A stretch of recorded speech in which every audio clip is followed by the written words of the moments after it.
miramos con horror en septiembre 11 del 2001 mientras las Torres Gemelas del Centro de Cambio Mundial en la ciudad de Nueva York fue destruida por un ataque terrorista.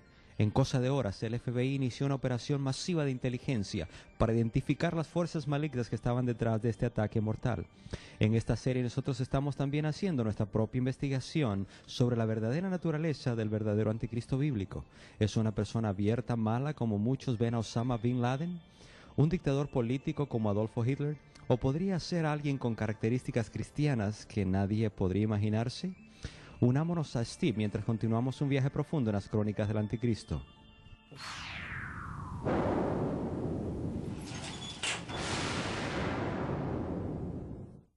Muchos de ustedes saben que mi nombre es Steve Wohlberg.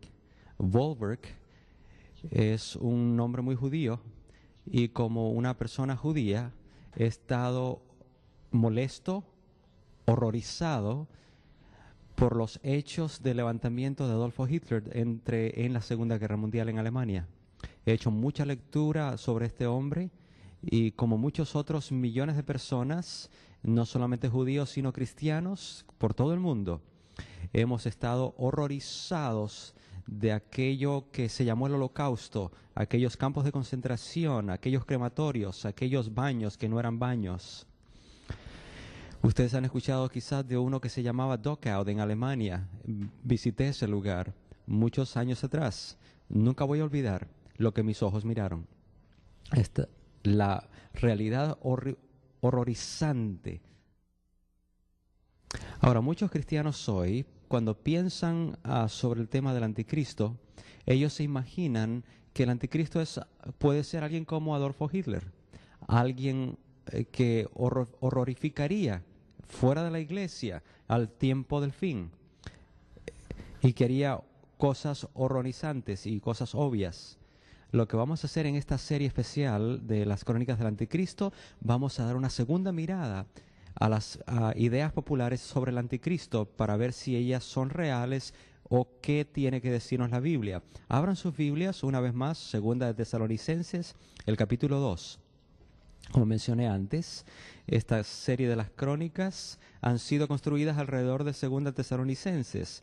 Como un rayo láser vamos a hacer un análisis sobre estas diferentes frases, este capítulo de Pablo sobre el anticristo, y vamos a hacerlo hoy. Vamos a mirar, vamos a orar. Quiero orar antes de entrar en esto. Si no les importa, vamos a bajar las cabezas para que el Señor nos ayude y bendiga esta reunión. Padre, venimos a ti en el nombre de Jesús, tu Hijo, y pedimos que tu Espíritu esté con nosotros, que hagas este tema sencillo y que uses este tema alrededor del mundo para dar luz a mucha gente preciosa, para dar más claridad acerca de Jesús en la Biblia, en el nombre de Jesús. Amén. Segunda Tesalonicenses, el capítulo 2. Vamos a empezar con el versículo 1. Pablo le habla a la iglesia temprana, pero con respecto a la venida de nuestro Señor Jesucristo y nuestra reunión con Él, que es lo que estamos deseosos que ocurra. Jesús viene, nos lleva con Él y nos lleva a la gloria. Aleluya. Y ahora en el versículo 3, nadie os engañe en ninguna manera. No te dejes engañar, porque no vendrá sin que antes venga la apostasía. No vendrá sin que venga la apostasía, y hablamos de esto en el tema pasado.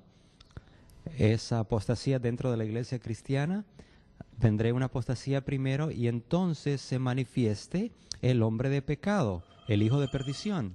Esta frase, el hijo de perdición, es la frase de Pablo refiriéndose a algo o a alguien, el anticristo de la profecía bíblica.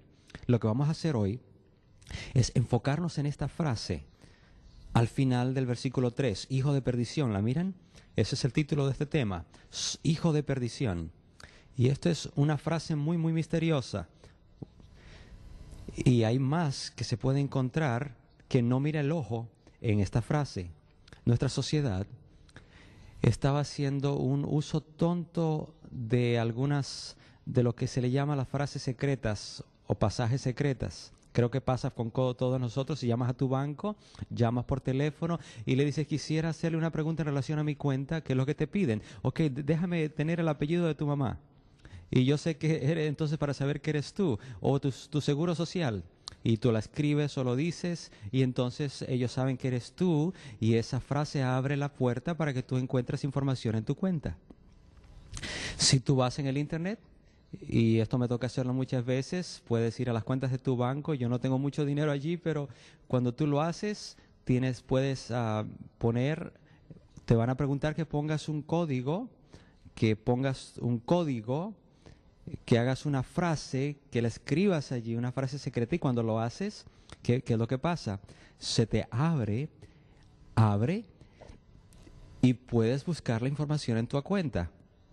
Pasa con cuentas de banco, con cuentas de teléfono, con emails, y depende de lo que tú tengas en tus programas, tienes que estar haciendo esto vez tras vez, y algunas veces es un poquito complicado. ¿Cuál es el código de esto o el código del otro? Sea que lo digamos o sea que lo escribamos, este código, nuestra sociedad está llena de estos pasajes secretos. Ahora lo que les voy a enseñar es que esta frase bíblica, el hijo de perdición, que Pablo usa aquí en referencia al anticristo, esto es una frase secreta que nos va a abrir la puerta al entendimiento de la verdad, que es profunda y muy, muy poderosa. Esto es lo que vamos a hacer, vamos a estudiar acerca de esto. Esta frase, el hijo de perdición, solamente se usa 2 veces en el Nuevo Testamento. Una de esas veces es por Pablo aquí, en referencia al anticristo, pero hay otra ocasión, y eso es en el libro de Juan. Ahora, este es el gran Juan, en el libro de Juan, el capítulo 17, el versículo 12, Jesús le está hablando a su Padre durante su vida, al final de su vida, y le está orando alrededor a sus discípulos, a esos preciosos discípulos, y le dice: cuando estaba con ellos en el mundo, yo los guardaba en tu nombre. A los que me diste, yo los guardé, y ninguno de ellos se perdió, sino ¿quién? El Hijo, el Hijo le llama el hijo de perdición. ¿A dónde acabamos de leer esto? En 2 Tesalonicenses 2, el versículo 3. Esa es la frase que Pablo usa en referencia al anticristo. Cuando Jesús, esta es la única otra vez que se menciona en el Nuevo Testamento, cuando Jesús la usa, esta frase, hijo de perdición, ¿a quién se estaba refiriendo? Sí, estaba hablando acerca de Judas. Estaba hablando de Judas Iscariote. ¿Y quién era Judas Iscariote? Judas Iscariote era uno de los 12 escogidos discípulos del Señor. Él no estaba fuera, sino dentro, ¿verdad? Él era parte de ese círculo cercano. Vamos a hacer un estudio acerca de Judas. Vamos a ir al libro de Lucas. Lucas, el capítulo 6. Vamos a estudiar de la vida de Judas, acerca del anticristo. Recuerden que Pablo llamó al anticristo el hijo de perdición, y Jesús se refiere a Judas también por esta frase. Así que vamos a hablar de la vida de Judas y aprendemos muchas cosas del anticristo, muchas cosas impresionantes. Lucas capítulo 6, versículo 12 al 16. En aquellos días él fue al monte a orar, fue a una montaña a orar, tenía algunas decisiones serias que tomar y necesitaba orar, y pasó la noche orando a Dios. Y cuando era de día, llamó a los discípulos y escogió a 12, ¿a cuántos? A 12 de ellos, a los cuales también los llamó apóstoles: a Simón, a quien también llamó Pedro, a Andrés su hermano, Jacobo y Juan, Felipe y Bartolomé, Mateo, Tomás, Jacobo hijo de Alfeo, Simón llamado Celote, Judas hermano de Jacobo, y Judas Iscariote, que llegó a ser el, ¿qué cosa? El traidor. Judas, uno de los 12, fue escogido por el Señor dentro de ese círculo cercano ese círculo especial, ese fue el que últimamente llegó a ser el hijo de perdición, que también dice significa destrucción. Vamos a seguir adelante, ahora vamos a ir a Mateo, el capítulo 10. Vamos a seguir haciendo aquí un poquito de estudio de este hombre. Este querido hombre que se convirtió en alguien malo. Mateo 10. Judas era uno de los 12. Estaba en ese círculo. Capítulo 10, versículo 1. Nos dice algo increíble en relación a este hombre que llegó a ser un traidor. Entonces, llamando a sus 12 discípulos, ¿qué les dio? Les dio autoridad sobre los espíritus inmundos. Poder de Dios, poder que vino del cielo, poder de Dios, del Señor. Poder en contra de los espíritus inmundos para que los echasen fuera y para sanar toda enfermedad y toda dolencia. ¿Dios no es bueno? Servimos a un Dios amoroso, un Dios que nos ama y que Él quiere tocar nuestras vidas. Él en los tiempos de la Biblia quitaba enfermedades, quitaba dolor, quitaba tristeza, quitaba amargura, soledad. Él nos ama y hoy es el mismo Salvador. Él me ama a mí.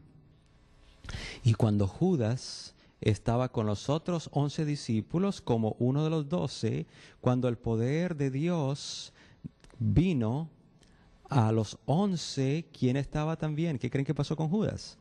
Él también consiguió el poder.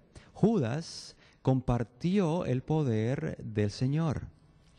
Judas fue un canal del Espíritu de Dios. Judas fue un canal del amor de Dios, ¿verdad? Él tocó a las personas y fueron sanadas en el nombre de Jesucristo. Esto es increíble, pero es cierto. Vamos a seguir adelante. Ahora vamos a un texto tremendo. Lucas 22:3. Con costo vas a creer este versículo.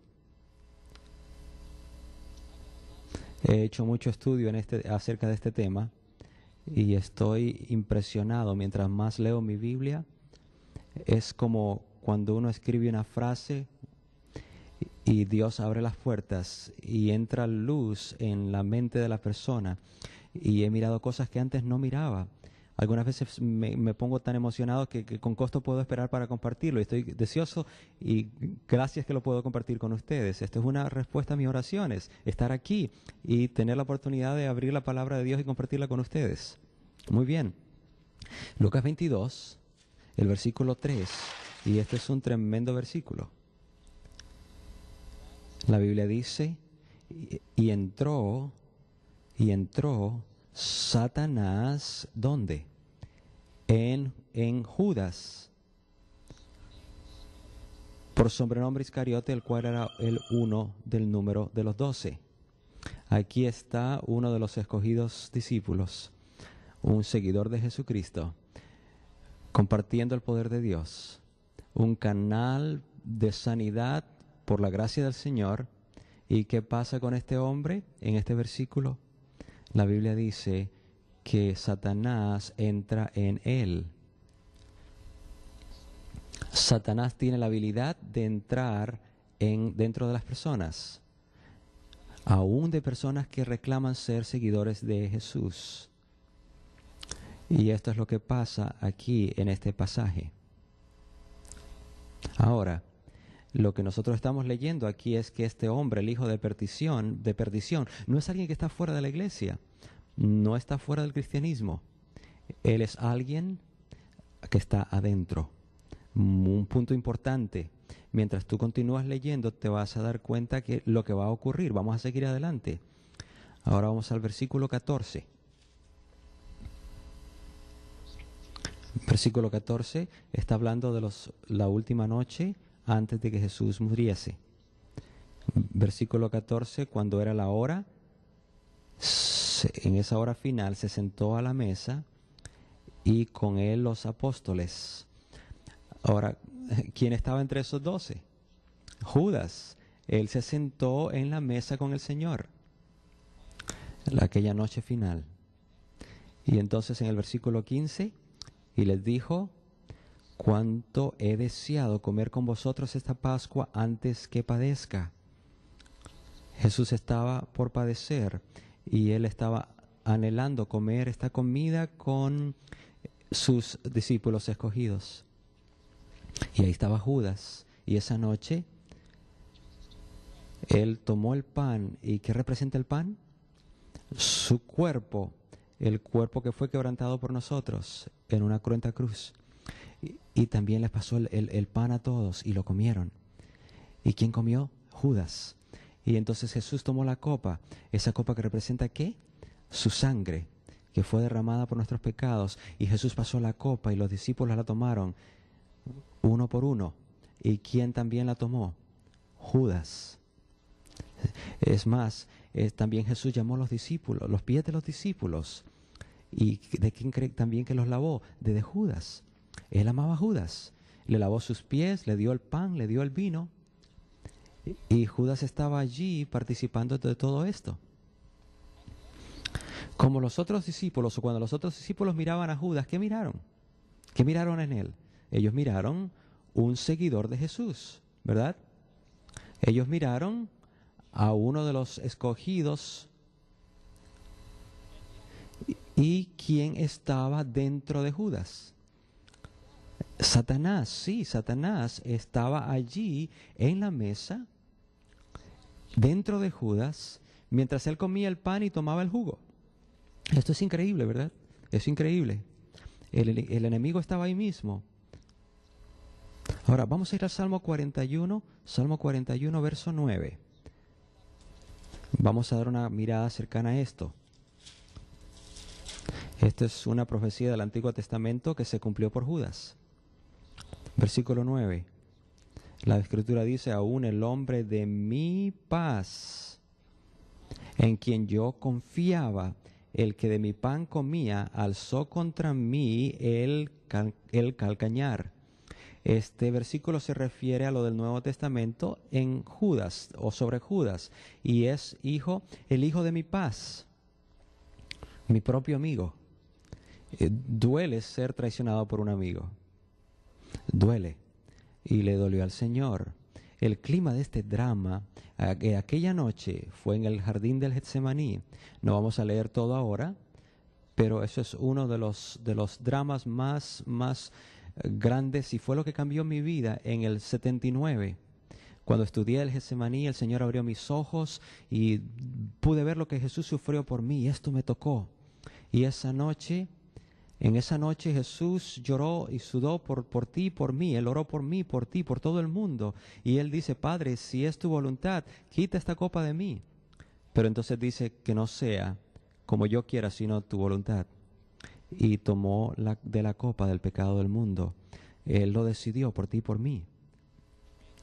Él tomó la copa también de los pecados de Judas esa noche. Después del jardín, vamos a ir a Mateo 26.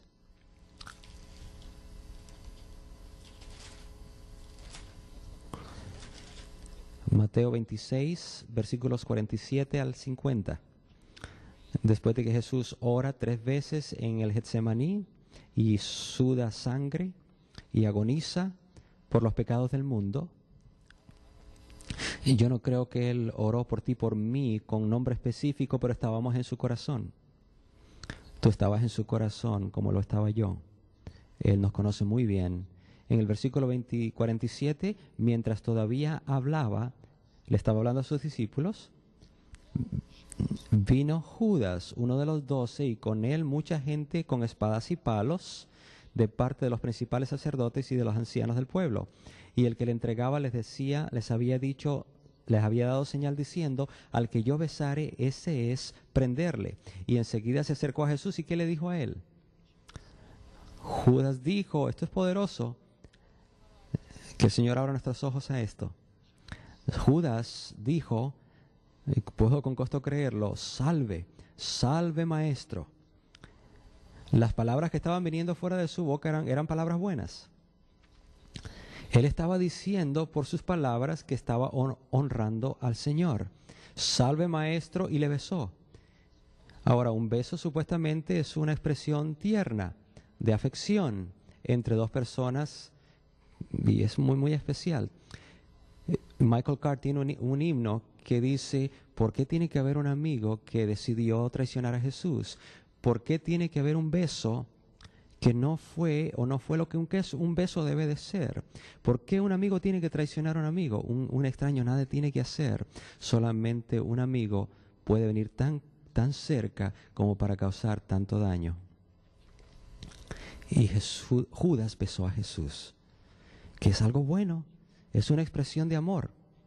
Y él dijo: salve maestro, que eran las palabras correctas, las palabras correctas. Pero lo que realmente estaba pasando dentro de Judas era Satanás, el mismo Satanás, ¿no es cierto? Es un pensamiento increíble. En medio de las expresiones de lealtad y alabanza estaba Satanás mismo, detrás de una máscara de cristiano. ¿Miraron eso? Satanás detrás de una máscara de un cristiano. Eso era lo que estaba pasando con Judas, el hijo de perdición. ¡Wow! Dejen que ese pensamiento profundice en sus almas. Déjenme preguntarles, ¿qué es más difícil? ¿Qué es más difícil? ¿A alguien como Adolfo Hitler, que abiertamente hizo guerra contra el mundo, que a todo el mundo sabe que ese era un hombre malo? ¿O alguien como Judas, que decía ser un seguidor de Jesús y le besó, pero que era un canal de Satanás para poner a Jesús en la cruz? ¿Qué es más duro? ¿Alguien como Hitler o alguien como Judas? Déjenme preguntarles, ¿quién de estos tiene una descripción mejor del anticristo bíblico, ¿El anticristo bíblico será alguien como Hitler, fuera de la iglesia? ¿O quizás el anticristo es alguien como Judas, dentro, que profesa lealtad al Señor y le traiciona al maestro con un beso? La respuesta a esa pregunta está en nuestras Biblias. La respuesta es esta frase misteriosa: el hijo de perdición. Cuando nosotros escribimos esa frase, nuestras mentes pueden alcanzar la verdad. Viene la aceptación, el Espíritu Santo nos muestra la realidad y aprendemos la verdad. Aprendemos la verdad, nuestros ojos se abren y miramos la realidad de lo que la Biblia está realmente hablando. Vamos a ir a 2 de Tesalonicenses, el capítulo 2. Vamos a terminar por aquí. 2 de Tesalonicenses 2. Pablo dice, el versículo 1: pero con respecto a la venida de nuestro Señor Jesucristo y nuestra reunión con Él. En el versículo 3, nadie os engañe en ninguna manera, porque no vendrá cuando Jesús venga sin que antes venga la apostasía dentro de la iglesia y se manifieste el hombre de pecado, el hijo de perdición. El hijo de perdición. El hecho es, la realidad, que el anticristo bíblico no se levanta por fuera o de fuera de la iglesia. El anticristo bíblico, el hijo de perdición, que es un código secreto, una frase secreta para abrir nuestros ojos a la luz, que nos apunta a alguien o a algo, como Judas, alguien dentro, alguien que reclama ser un seguidor de Jesús, pero que últimamente le traicionaría a Jesús con un beso. Amigos, tenemos mucho que estudiar para mirar lo que realmente la Biblia enseña sobre el anticristo. Y yo quiero cerrar esta reunión preguntándoles, ¿tú has alguna vez jugado el papel de Judas en tu vida?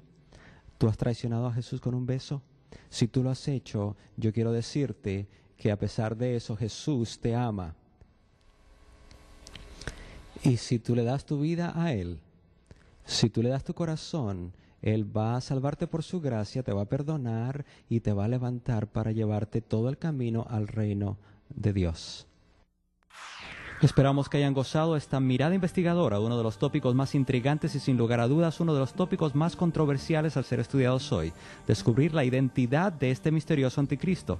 Quiero tomar esta oportunidad también para recordar que toda esta serie está disponible en DVD, VHS, audiocassettes y un libro. Estos tópicos son dignos de compartirse con amigos, miembros de familia o compañeros de trabajo. Llámenos hoy. Cuando usted ordene, siéntase libre de incluir su donación para ayudar a esta serie y a otras similares para que sean puestas al aire en muchos lugares y muchos canales de televisión como sea posible. El tiempo nunca ha sido mejor para compartir al mundo entero lo que la Biblia tiene que decir sobre lo crucial y sobre el tiempo de estos temas. Denos una llamada, aquí está la información que usted necesita.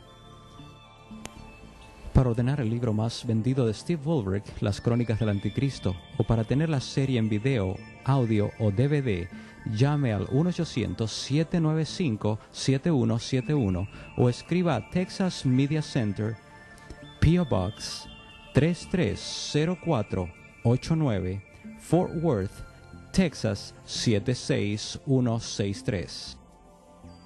Tenemos mucha más investigación y más descubrimientos que llevar adelante mientras seguimos adelante la investigación de las crónicas del anticristo. Steve va a examinar todo lo que tiene que ver con el anticristo y el templo. Usted no se lo quiere perder. Gracias por mirar.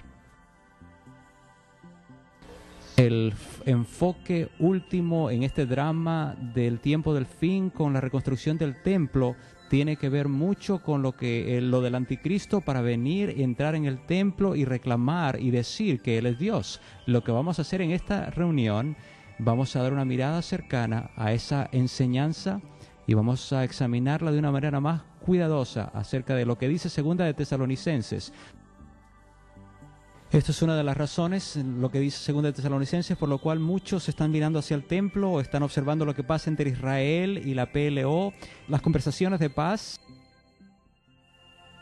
Muchos cristianos sinceros piensan que lo que está pasando allá es lo que va a tener un significado específico para el final del tiempo. Pero vamos a dar una mirada cercana a la Biblia para mirar qué es lo que Dios realmente nos dice y qué bendiciones podemos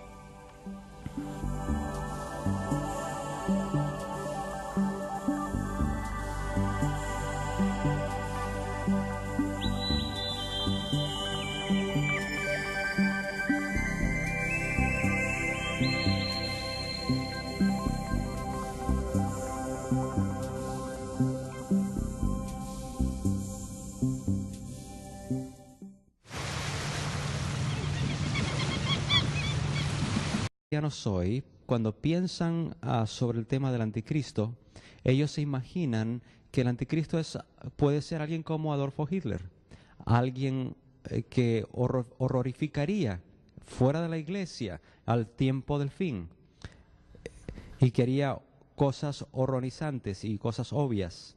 Lo que vamos a hacer en esta serie especial de las crónicas del anticristo, vamos a dar una segunda mirada a las ideas populares sobre el anticristo para ver si ellas son reales o qué tiene que decirnos la Biblia. Abran sus Biblias una vez más, Segunda de Tesalonicenses, el capítulo 2.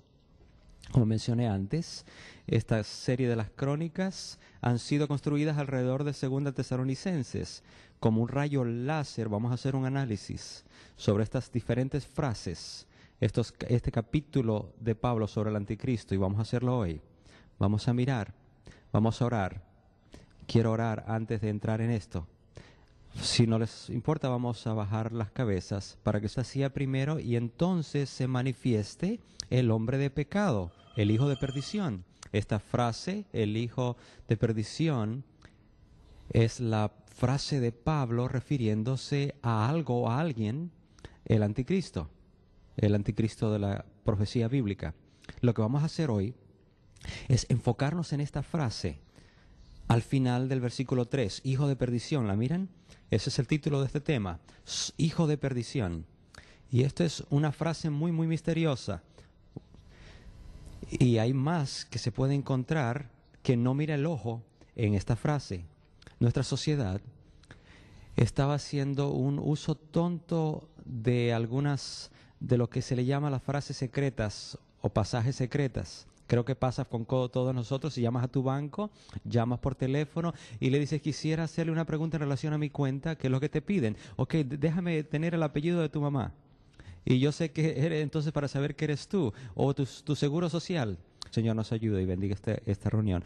Padre, venimos a ti en el nombre de Jesús, tu Hijo, y pedimos que tu Espíritu esté con nosotros, que hagas este tema sencillo y que uses este tema alrededor del mundo para dar luz a mucha gente preciosa, para dar más claridad acerca de Jesús en la Biblia, en el nombre de Jesús. Amén. Segunda Tesalonicenses, el capítulo 2. Vamos a empezar con el versículo 1.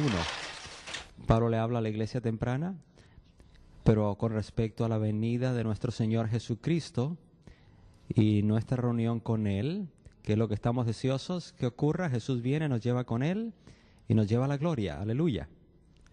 Y ahora en el versículo 3, nadie os engañe en ninguna manera. No te dejes engañar, porque no vendrá sin que antes venga la apostasía. No vendrá sin que venga la apostasía. Y hablamos de esto en el tema pasado. Esa apostasía dentro de la iglesia cristiana. Vendré una apostasía.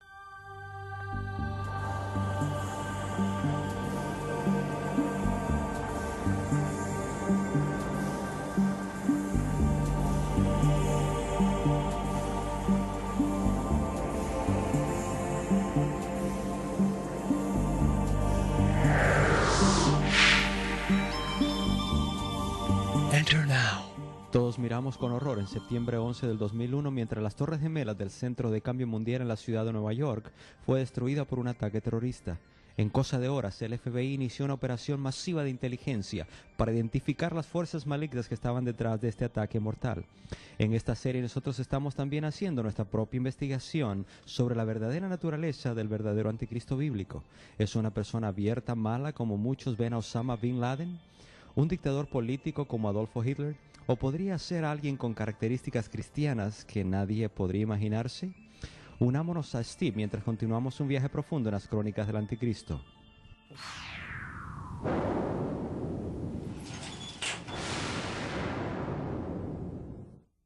Muchos de ustedes saben que mi nombre es Steve Wohlberg. Wohlberg es un nombre muy judío y como una persona judía he estado molesto, horrorizado por los hechos de levantamiento de Adolfo Hitler en la Segunda Guerra Mundial en Alemania. He hecho mucha lectura sobre este hombre y como muchos otros millones de personas, no solamente judíos sino cristianos, por todo el mundo, hemos estado horrorizados de aquello que se llamó el Holocausto, aquellos campos de concentración, aquellos crematorios, aquellos baños que no eran baños. Ustedes han escuchado quizás de uno que se llamaba Dachau en Alemania. Visité ese lugar muchos años atrás. Nunca voy a olvidar lo que mis ojos miraron. La realidad horrorizante. Ahora, muchos cristianos